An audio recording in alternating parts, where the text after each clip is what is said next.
Hey guys, welcome back. Today I'm going to be making a couple compost piles using just chicken wire. I've got some tie wraps here, or you could use wire. Other than that, you'll just need some wire cutters and that's it. Super easy.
All right, so it's been a couple weeks since we built these composts, and already it's decomposed from 2 compost bins to just 1. Now we've been mixing just about everything in with this: grass clippings, garden waste, any extra produce or waste that we have in our kitchen that we haven't eaten or has gone bad before we could eat. And then also to dry it out a little bit, we've added some browns like sawdust, some leaves or wood chips.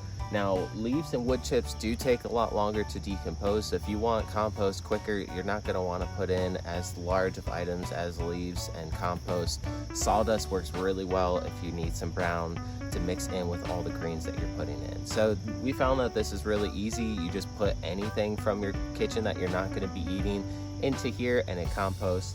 The wire actually haven't had any problems with rodents or animals getting into it. It keeps them out. I don't know if that's always the case, but for us, this has worked really well. So I hope you guys have found this helpful. If you did, hit that like button down below on this video. Also, don't forget to subscribe to the channel if you want to see more. Thanks so much for watching, guys. As always, I'll see you in the next one.